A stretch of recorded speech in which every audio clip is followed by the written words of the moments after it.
Chapter 5. Christmas and the Aesthetes. The world is round, so round that the schools of optimism and pessimism have been arguing from the beginning whether it is the right way up. The difficulty does not arise so much from the mere fact that good and evil are mingled in roughly equal proportions. It arises chiefly from the fact that men always differ about what parts are good and what evil. Hence the difficulty which besets undenominational religions. They profess to include what is beautiful in all creeds, but they appear to many to have collected all that is dull in them. All the colors mixed together in purity ought to make a perfect white. Mixed together on any human paint box, they make a thing like mud, and a thing very like many new religions. Such a blend is often something much worse than any one creed taken separately, even the creed of the thugs. The error arises from the difficulty of detecting what is really the good part, and what is really the bad part of any given religion. And this pathos falls rather heavily on those persons who have the misfortune to think of some religion or other, that the parts commonly counted good are bad, and the parts commonly counted bad are good. It is tragic to admire and honestly admire a human group, but to admire it in a photographic negative. It is difficult to congratulate all their whites on being black and all their blacks on their whiteness. This will often happen to us in connection with human religions.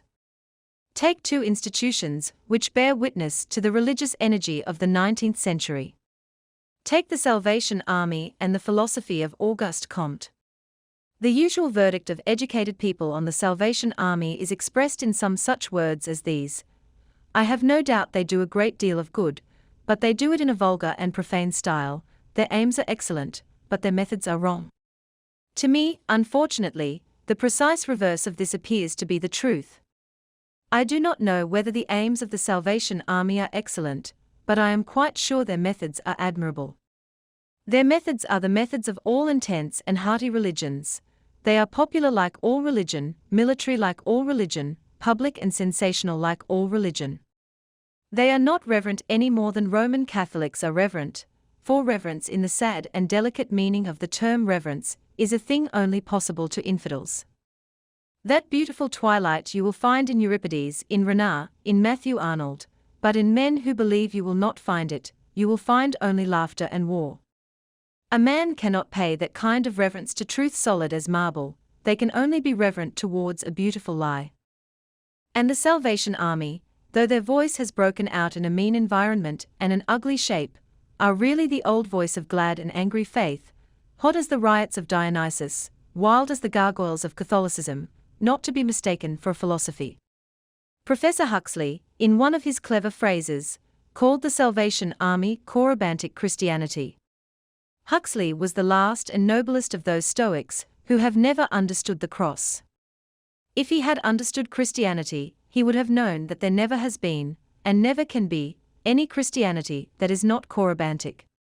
And there is this difference between the matter of aims and the matter of methods, that to judge of the aims of a thing like the Salvation Army is very difficult, to judge of their ritual and atmosphere very easy. No one, perhaps, but a sociologist can see whether General Booth's housing scheme is right. But any healthy person can see that banging brass cymbals together must be right. A page of statistics, a plan of model dwellings, anything which is rational, is always difficult for the lay mind. But the thing which is irrational anyone can understand. That is why religion came so early into the world and spread so far, while science came so late into the world and has not spread at all. History unanimously attests the fact that it is only mysticism which stands the smallest chance of being understood of the people. Common sense has to be kept as an esoteric secret in the dark temple of culture. And so while the philanthropy of the Salvationists and its genuineness may be a reasonable matter for the discussion of the doctors, there can be no doubt about the genuineness of their brass bands, for a brass band is purely spiritual and seeks only to quicken the internal life. The object of philanthropy is to do good, the object of religion is to be good, if only for a moment, amid a crash of brass. And the same antithesis exists about another modern religion, I mean the religion of Comte, generally known as positivism, or the worship of humanity. Such men as Mr. Frederick Harrison, that brilliant and chivalrous philosopher, who still, by his mere personality, speaks for the creed, would tell us that he offers us the philosophy of Comte, but not all Comte's fantastic proposals for pontiffs and ceremonials, the new calendar, the new holidays and saints' days. He does not mean that we should dress ourselves up as priests of humanity, or let off fireworks, because it is Milton's birthday. To the solid English Comtist all this appears, he confesses, to be a little absurd. To me it appears the only sensible part of Comtism. As a philosophy it is unsatisfactory. It is evidently impossible to worship humanity, just as it is impossible to worship the Savile Club. Both are excellent institutions to which we may happen to belong. But we perceive clearly that the Savile Club did not make the stars, and does not fill the universe. And it is surely unreasonable to attack the doctrine of the Trinity as a piece of bewildering mysticism, and then to ask men to worship a being who is 90 million persons in one God, neither confounding the persons nor dividing the substance. But if the wisdom of Comte was insufficient, the folly of Comte was wisdom. In an age of dusty modernity, when beauty was thought of as something barbaric and ugliness, as something sensible, he alone saw that men must always have the sacredness of mummery. He saw that while the brutes have all the useful things, the things that are truly human are the useless ones. He saw the facet of that almost universal notion of today, the notion that rites and forms are something artificial, additional, and corrupt. Ritual is really much older than thought, it is much simpler and much wilder than thought. A feeling touching the nature of things does not only make men feel that there are certain proper things to say, it makes them feel that there are certain proper things to do. The more agreeable of these consist of dancing, building temples, and shouting very loud, the less agreeable, of wearing green carnations and burning other philosophers alive. But everywhere the religious dance came before the religious hymn, and man was a ritualist before he could speak. If Comtism had spread, the world would have been converted, not by the Comtist philosophy, but by the Comtist calendar. By discouraging what they conceive to be the weakness of their master, the English positivists have broken the strength of their religion. A man who has faith must be prepared not only to be a martyr, but to be a fool. It is absurd to say that a man is ready to toil and die for his convictions, when he is not even ready to wear a wreath round his head for them. I myself, to take a corpus vile, am very certain that I would not read the works of Comte through for any consideration whatever. But I can easily imagine myself, with the greatest enthusiasm, lighting a bonfire on Darwin Day. That splendid effort failed, and nothing in the style of it has succeeded. There has been no rationalist festival, no rationalist ecstasy. Men are still in black for the death of God. When Christianity was heavily bombarded in the last century, upon no point was it more persistently and brilliantly attacked than upon that of its alleged enmity to human joy. Shelley and Swinburne and all their armies have passed again and again over the ground, but they have not altered it. They have not set up a single new trophy or ensign for the world's merriment to rally to. They have not given a name or a new occasion of gaiety. Mr. Swinburne does not hang up his stocking on the eve of the birthday of Victor Hugo. Mr. William Archer does not sing carols descriptive of the infancy of Ibsen outside people's doors in the snow. In the round of our rational and mournful year, one festival remains out of all those ancient gaieties that once covered the whole earth. Christmas remains to remind us of those ages, whether pagan or Christian, when the many acted poetry instead of the few writing it. In all the winter in our woods there is no tree in glow but the holly. The strange truth about the matter is told in the very word holiday. A bank holiday means presumably a day which bankers regard as holy. A half-holiday means, I suppose, a day on which a schoolboy is only partially holy. It is hard to see at first sight why so human a thing as leisure and larkiness should always have a religious origin.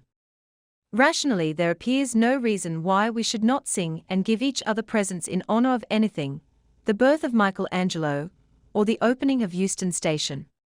But it does not work. As a fact, men only become greedily and gloriously material about something spiritualistic.